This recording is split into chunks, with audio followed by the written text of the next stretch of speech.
Know Your ASL Part 4 Guns as Targets. Thank you all for coming back. This is your host, ID Jester, and yes, we are going to be talking about shooting back at those guns that have been shooting your units. So, if you watched last episode, we showed how guns and things that are classified as guns are used to attack other units. Now we're actually going to be shooting back at those guns, and there's some rules we're going to be talking about that are associated with that. So we're going to be talking about emplacement, whether or not those guns can be emplaced, and what qualifies as emplacement, and how to attack them. What is classified as a hit and what's classified as a direct hit. In this case, it makes a big difference when you do an attack versus a gun, if it's a hit or if it's a direct hit. So we're going to talk about that. We're going to talk about gun shields. What is a gun shield? What good is it? How does it help you? And we're going to talk about how different attacks are used and determining on what happens during your dice roll, what the effect is on that gun. And we're going to show how even your lonely old machine gun that's attacking alone, or if you have a fire group, can cause gun destruction. But there's a special rule associated with that as well. So let's get right to it here. We're going to talk about guns as targets. Well, first thing we need to talk about is emplacement, because emplacement is one of the big things. Normally, only scenario defender is going to have emplacement for their guns, because to be emplaced, you basically can't have hooked up a vehicle to tow it or anything, and it cannot have moved since the start of the scenario.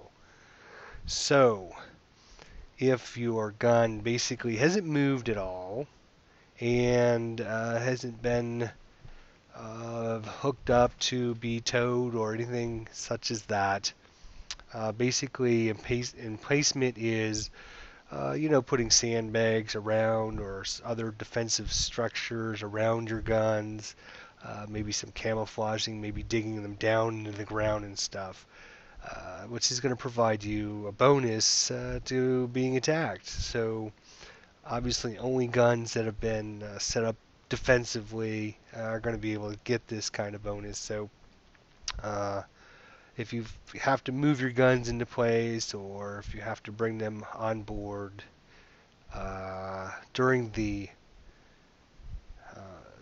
scenario, then you're not going to get any kind of emplacement bonus. So placement bonus, if a gun is in place, let's actually go into our Vassal module here and take a look here. We're still continuing this wonderful scenario that we've been using since the beginning here. A couple turns have gone on again, as you can see here. The American players blown up the German Panzer IIs or 3s that were brought on to the battlefield. They were actually able to bring a AT gun in here, and they actually have a couple Sherman tanks coming in here on the left-hand side. The German players moved in some Panzer IVs here, and also had a hidden AT gun that is now visible to the American player. So let's just talk about these AT guns really quickly here.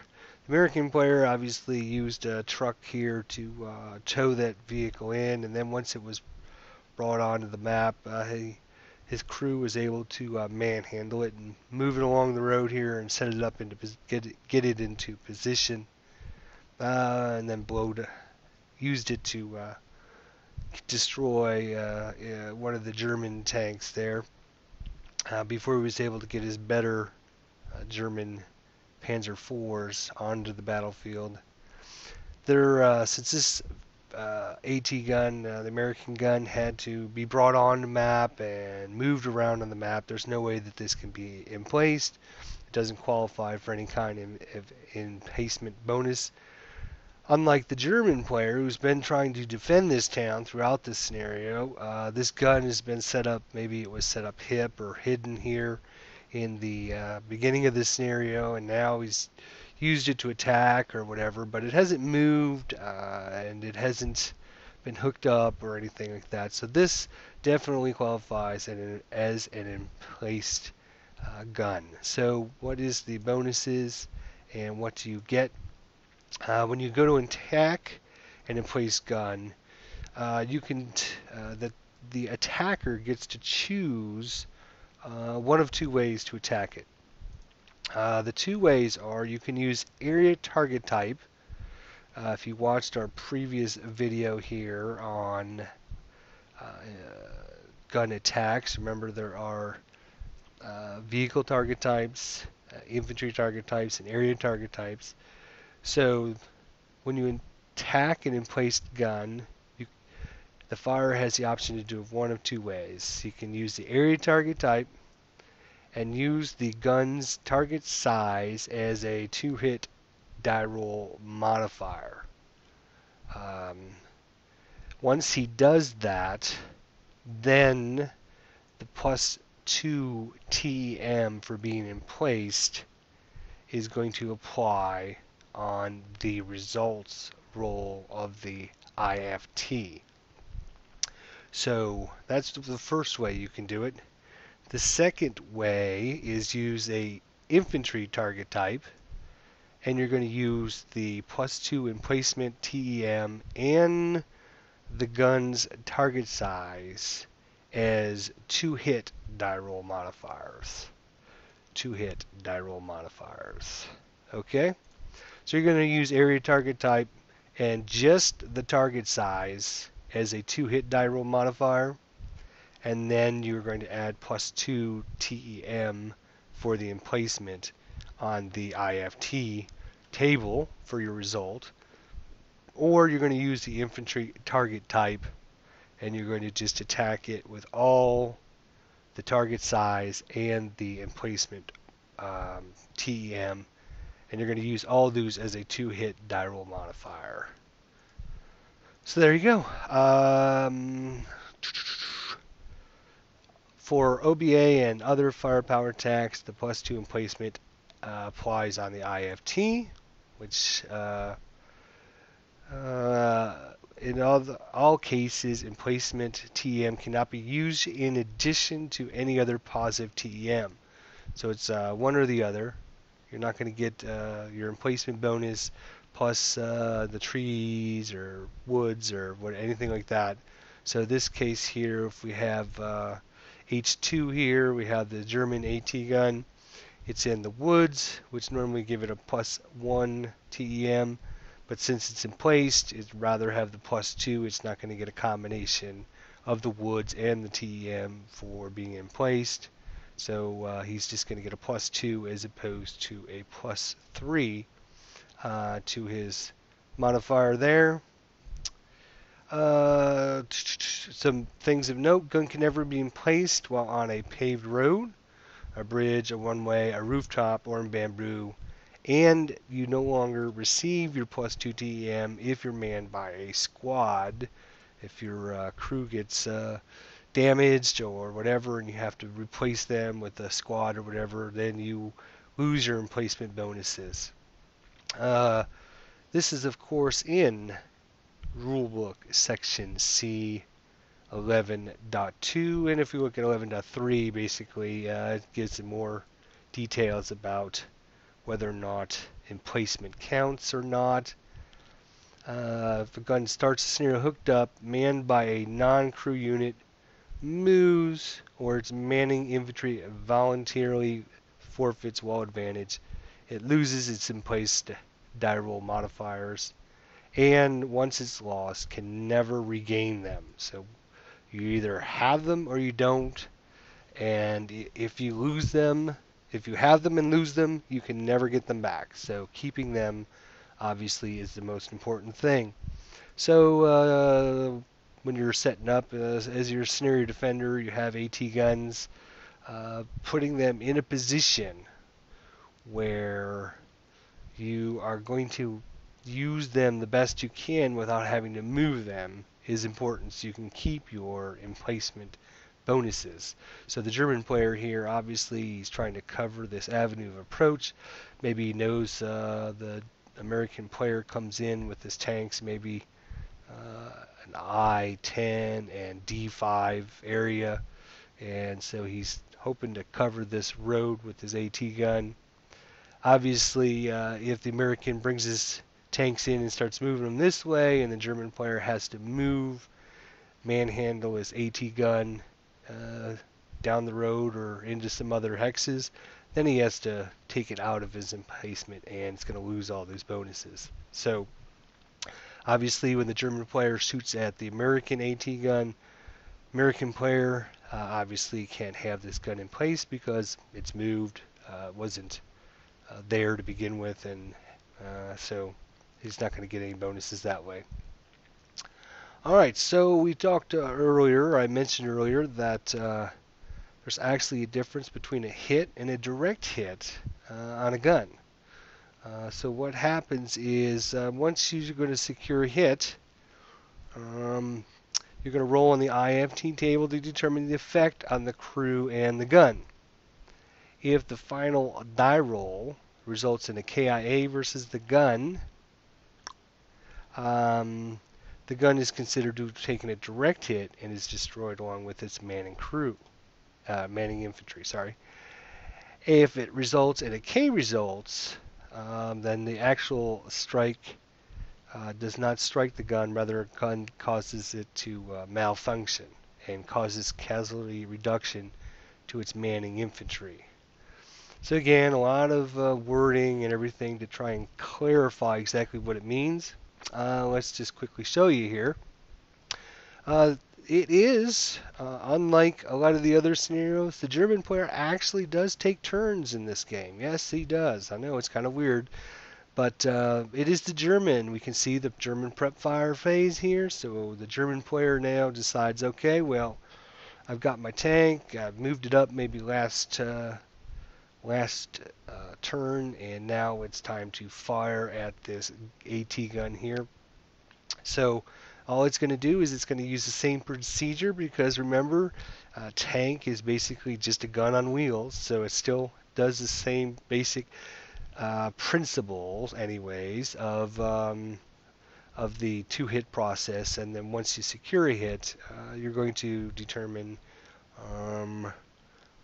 what happens from that attack. So if you look at our two-hit table here, first thing we're going to do is two hits. So we are 1, 2, 3, 4 hexes away. 4 hexes away. So we're in the 0 to 6 range. We're using the infantry target type. So infantry target type is for 0 to 6 spaces. 8 is the two-hit number. The two-hit number. You can tell that this 37LL AT gun is got a white number in the manhandle, M12.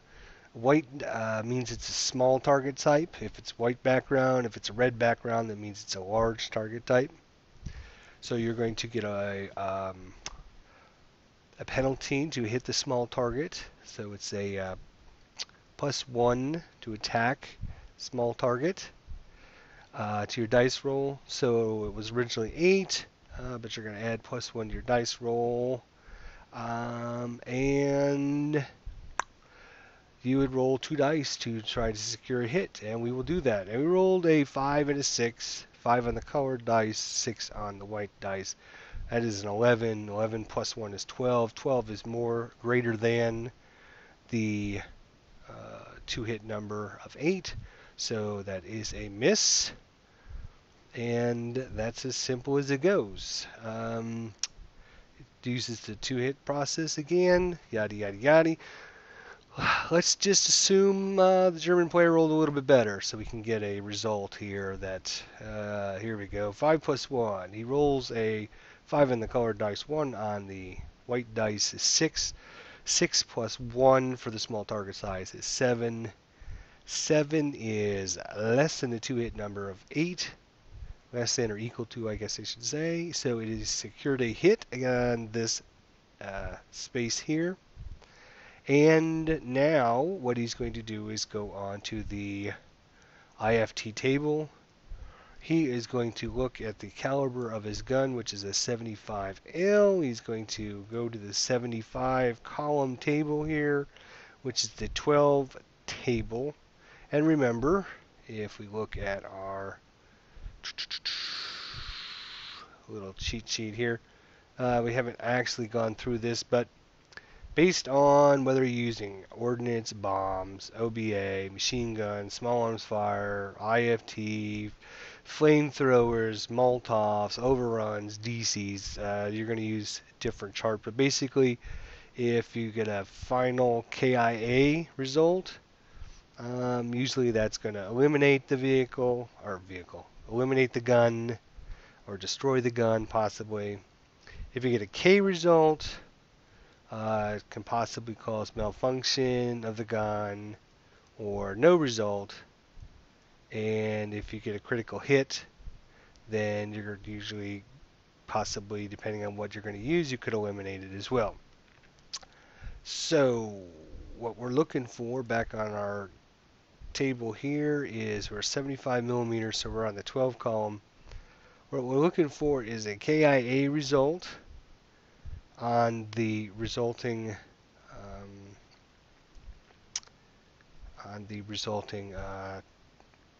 dice roll, and if it's a KIA result, then it's going to eliminate the crew and destroy the gun.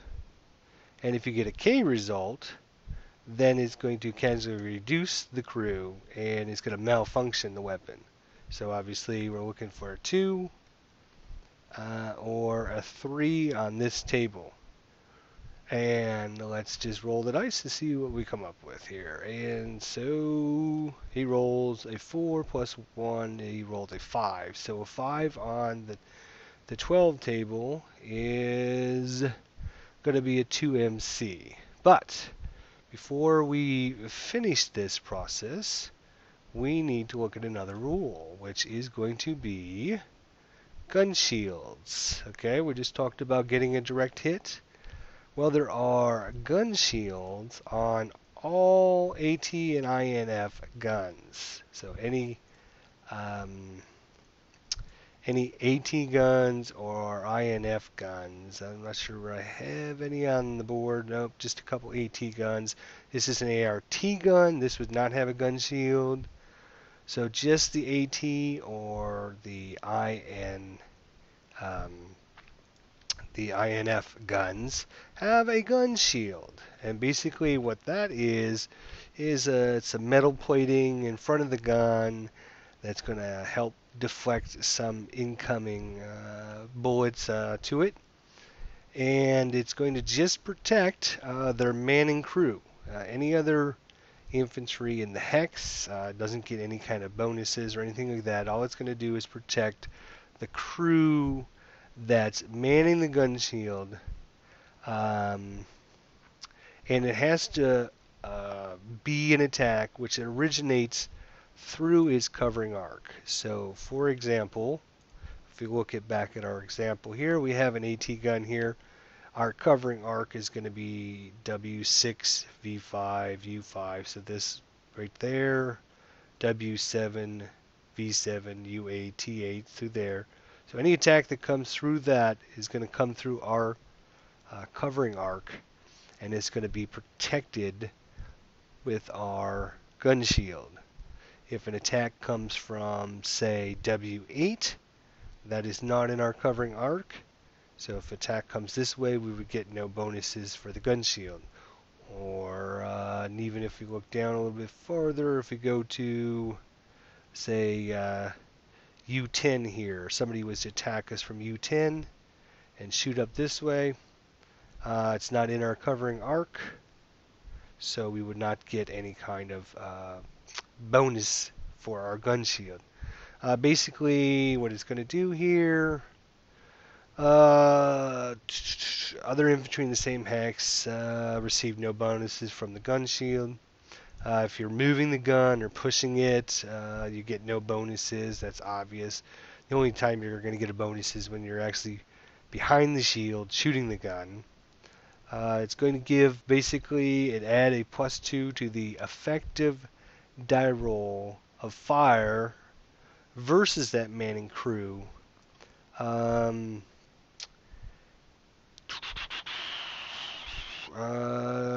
yes. So it's going to give you a +2 to the IFT die roll of fire versus the manning crew. There are some exceptions. You get no bonus versus a flamethrower. You only get a +1 bonus versus indirect fire. It's never cumulative without a positive TEM. The target has its choice of either accepting the gun shield or the positive TEM of the terrain in that location. You don't have to penetrate the gun shield for HE fire. The gun shield never modifies an IFT die roll of all near misses hits, but never affects a 2-hit die roll less than a near miss. So what does that all basically mean? If you secure a KIA or a K result, you don't get to apply the gun shield bonus at all. It's an automatic results. If you don't get a KIA or a K result, then uh, the gun shield modifier comes into play. So at our recent attack here, the German player had secured a hit and had rolled 5 on the 12 column. So if you look at 5 on the 12 column, it is a 2MC, but we aren't going to get that result because we have the gun shield, which is going to give us a +2 die roll modifier. So it's going to, instead of be a 5, it's going to make it a 7, and instead of a 2MC, it is going to be a 1MC. So again, the gun shield is only going to affect if you do not roll a KIA or a K result. If you roll a KIA or a K result, then these are a KIA result again, automatic elimination of the crew and elimination of the gun. If you roll a K result, it is a casualty reduction for the crew and an automatic malfunction for the gun. Any other result, if you have a gun shield, then you're going to add your bonus, +2. So in this case, 5 went to a 7, so it's going to be a 1 MC, a morale check for the crew. Here in this location, you can see we have a little crew underneath. So obviously then the American player would have to make his morale check. He has a 7, yes, 7 morale. And so he'd roll 2 + 1, 3, and he makes his morale check, so no problem. Right, so that's basically emplacement, how to attack, what we're looking for when you're doing attack against a gun. Alright, what you're looking for is securing a hit, just like normal. Securing a hit, either with the area target type or the infantry target type. You can attack, there are, yes, go there. There are lots of different ways to attack the guns. The most effective way is to use HE if you can. If you can't use HE, you're going to look at section 11.5, 11.51, 11.52, blah, blah, blah. If you have to attack it with heat, basically you're going to use the same mechanics as you do with an HE attack, except for you're going to use HE equivalency. You're going to see a theme going on here quickly. If you have to use AP, APCR, APDS, or ATR hits, you're going to use the same mechanic as HE, except for, that's right, you're going to use HE equivalency. So section 8.31 is going to give you a little table on your HE equivalency. So if you're using AP ammunition or APCR or APDS, and you have to because the weapon can't shoot HE ammunition, then obviously you're going to be using an HE equivalency, but you're going to use the same process. The only thing that's slightly different is the gun and the manning infantry are destroyed by a critical hit or any K or KIA result, which is, you can see here, this result right here, number 5 says K results equals elimination if AP was fired. So if you fire AP ammunition and you go on the IFT table, any KIA or K result is going to give you any KIA or K result is going to eliminate the gun and it's going to eliminate the manning crew as well. The problem is you're not going to get your full AP. You're not going to get your full AP results because you're going to be using HP equivalency. Obviously, again, use the chart on section 8.31.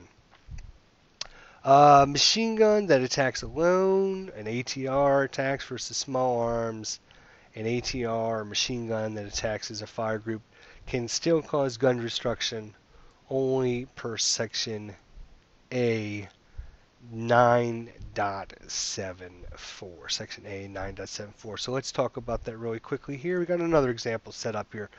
In T6, we have a couple half squads here with some heavy machine guns and a leader, and they decide to prep fire on this gun here and try to do some damage to it. Now that the tank is shot, use this main armament, didn't do any damage to it.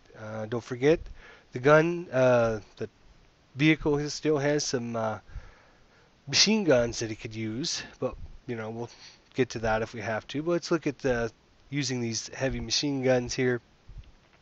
So we decide to what are we in? We're in prep fire. Yeah, prep fire phase. We're going to prep fire both of those two squads, heavy machine guns, and we're going to add up our firepower here. 7 and 7 is 14 firepower. So just like a regular attack, 14 firepower.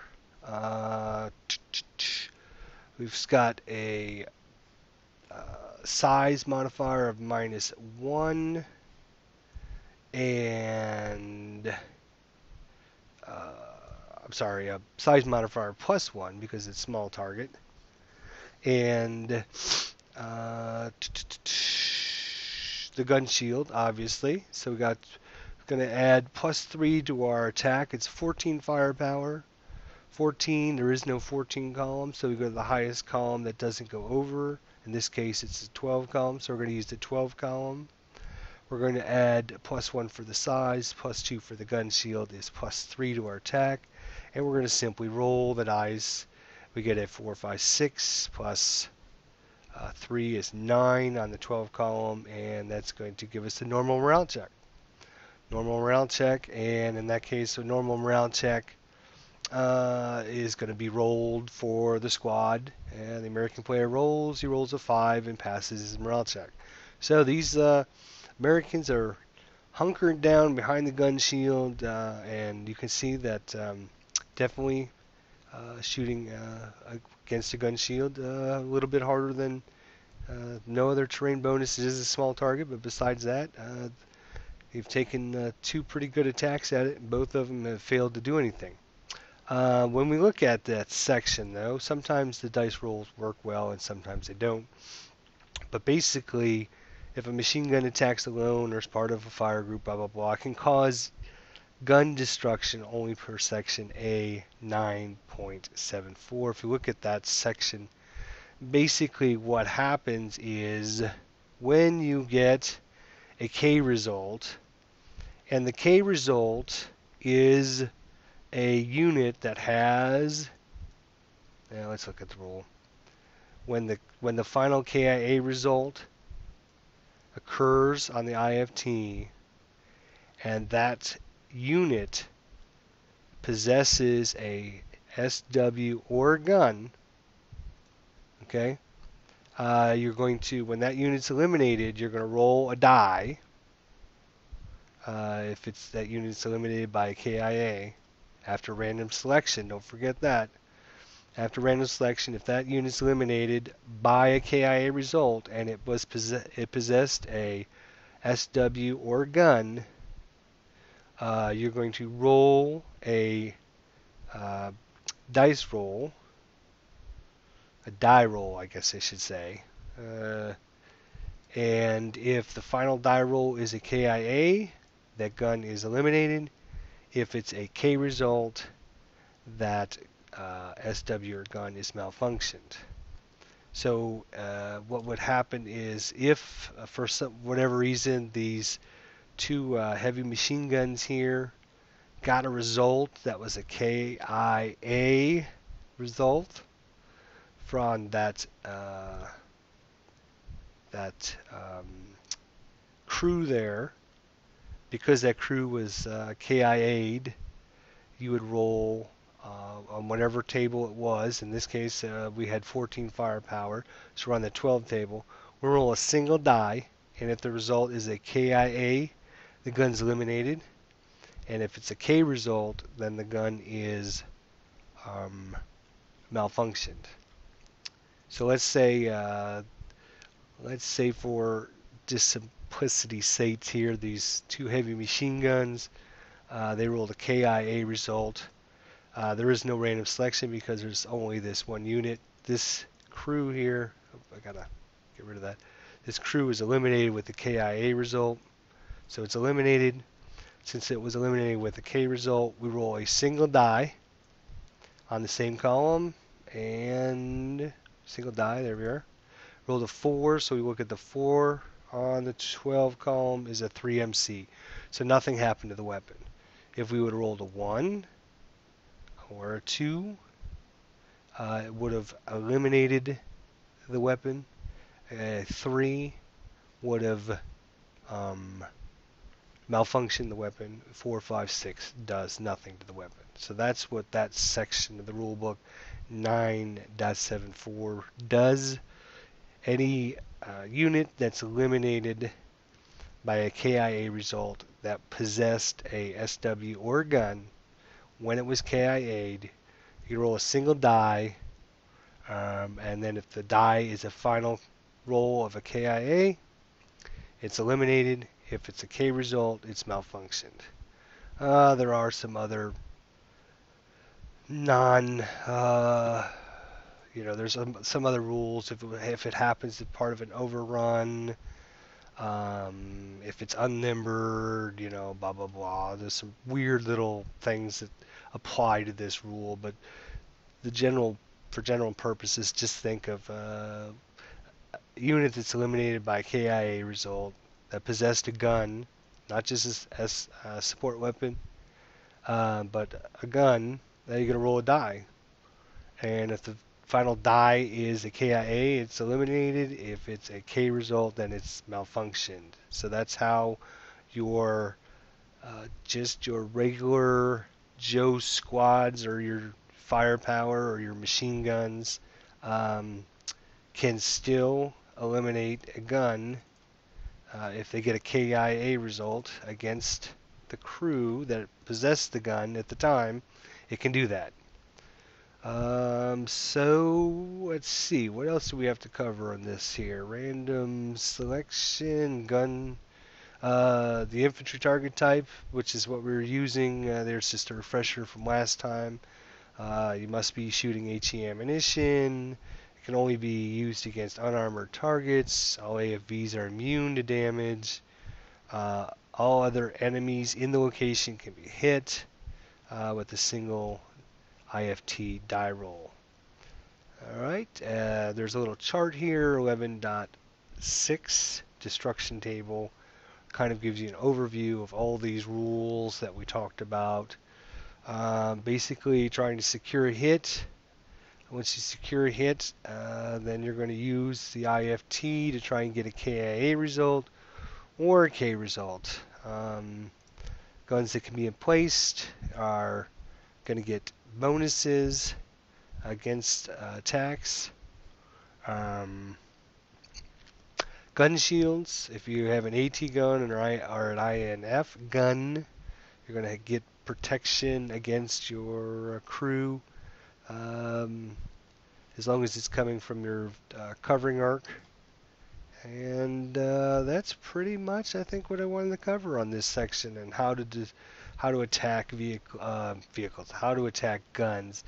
They're very similar to what we were doing uh, when we were attacking with the guns. Same kind of process, the two-hit process, trying to secure a hit. Once you've secured a hit, then instead of you're going on the IFT table, trying to roll a KIA result or a K result. If you don't, then they can get their gun shields, which will add bonuses, +2 if you're attacking through the gun shield, which makes it that much harder for you to get a good result on it. Is there anything else that we wanted to talk about? Gun shields. Again, if you're not using HE, look at section 11.51, 11.52. Basically, it's going to use the same procedure as the HE attack, but you're just going to use HE equivalency, which is section 8.31. Your gun shields never modify flamethrower attacks or Molotov attacks either.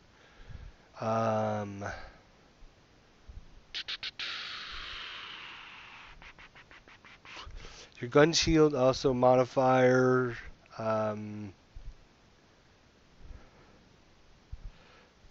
let's see here. How do they explain it in the rules here? Gun shield modifiers on the IFT die rolls of all near misses.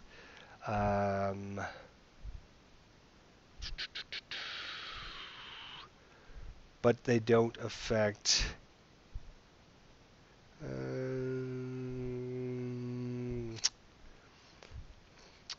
gun shield modifier IFT near miss hits may lessen any morale check level sustained. So again, they only apply against attacks that are not KIA or K results. So if you get a KIA or K result, doesn't matter if you had a gun shield or not. It's considered a direct hit. I think that's actually under the direct hit part here. Yeah, actually, if the final die roll prior to any gun shield die roll modifier results in a KIA, it's automatic. So even if you had a gun shield or didn't have a gun shield, if it's a KIA or a K result, that automatically happens before the gun shield modifier comes in. Right here, it should put this in, because that's what I was looking for earlier. Gun shield die roll modifiers never apply to direct hits. Dun dun dun. Alright, there you go. So that's attacking guns.